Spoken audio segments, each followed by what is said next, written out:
Sean O'Malley's coach says a potential fight against ILIA Topuria is something that interests them and shares thoughts on the matchup if such scenario materializes. Following his first successful title defense at featherweight, Topuria's popularity grew significantly and obviously displaying impressive performances in his wins against Alex Volkanovski and Max Holloway is something that gave him a higher degree of credibility as a worthy title holder in the eyes of the portion of fans that was skeptical of the Matador's abilities. This skepticism, however, hasn't died out completely yet.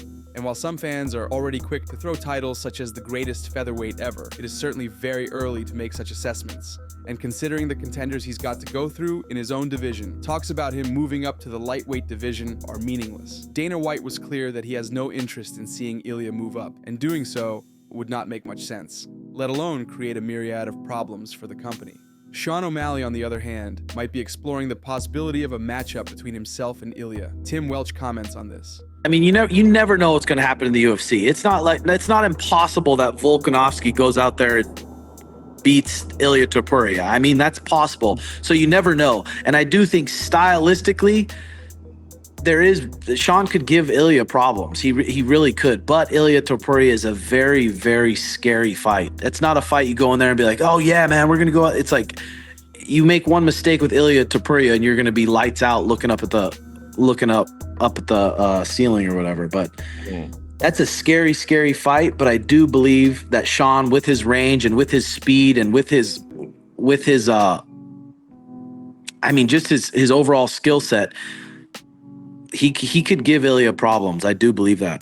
KAMARU Usman talks about the BMF title curse, something that went fairly unnoticed by the community, which often likes to keep traditions of believing in certain superstitions as it relates to the sport. From the Drake curse to the embedded vlog haircut curse, there have been some interesting ones, but with the shocking knockout loss of Max Holloway on UFC 308, the former welterweight champion KAMARU Usman discovered the BMF title curse. Since its inception, the title has served as an additional piece to the electric matchups that it would complement. It was supposed to be just a one-off, as Dana wanted a main event for MSG in 2019. The problem was that no big or particularly interesting. For the casual audience, title fight was available at the time to headline the card that would be suitable for the occasion. Dana did have Nate and Masvidal, who were coming off good streaks at the time, and their popularities were peaking. So to justify a non-title main event, they threw a made-up BMF title on the headliner and created a physical belt as well. But who knew that the belt would carry a curse that would plague all of its holders? KAMARU Usman sheds light on this dark magic.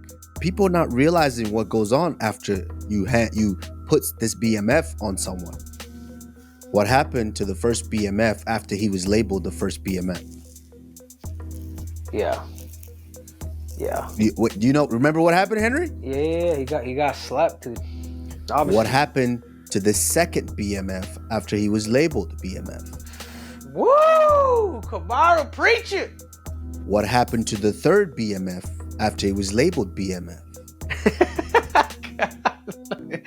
Damn, it's a curse. Shit. Hey, well, I hope you're wrong. Yeah, I hope so too. But hey, it is what it is. I think you skip everything. You go ILIA, Topuria versus Conor if Conor wants it.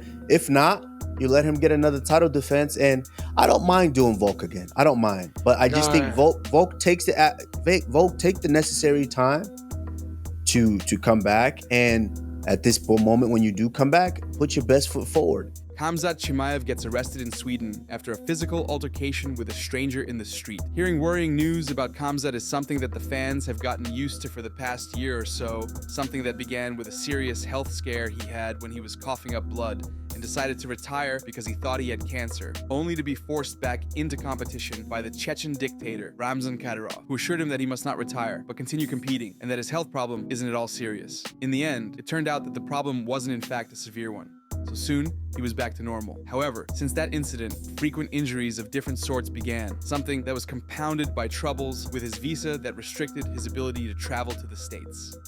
He beat KAMARU and took a 10-month break, competing again on UFC 308, where he dominated and brutally finished Robert Whittaker. And not only was he able to keep his undefeated record and add to his popularity with a first-round finish of a former champion, but he pretty much guaranteed himself a title shot, which is likely to be Dricus du Plessis' next fight as well. But shortly after his win over Whittaker, Khamzat found another way to be in the headlines of the Russian media space. According to multiple sources, Chimaev was arrested in Sweden a couple of days ago because of a physical altercation in the street. Details were unclear and vague in the initial reports, but soon Chimaev gave an interview to a Russian blogger, Nikita Efremov, and shared details about what exactly happened. When Nikita asked him about another Russian blogger named Mikhail Litvin, who Chimaev knows personally, getting arrested in Russia after a brawl, Khamzat said the following, quote, "Yes, I saw that. It's unfortunate that something like this had to happen to him, because I understand him as a man. When somebody says something out of pocket to you, you can't just be patient and swallow it. But you also must understand that there are consequences for your actions. This happened to me in Sweden a couple of days ago. A stranger, who I initially thought was a fan, came up to me and started talking shit. One thing led to another, and he was laying on the ground. Police took me in for questioning, and I spent hours in the station. So things like this can happen sometimes." Unquote.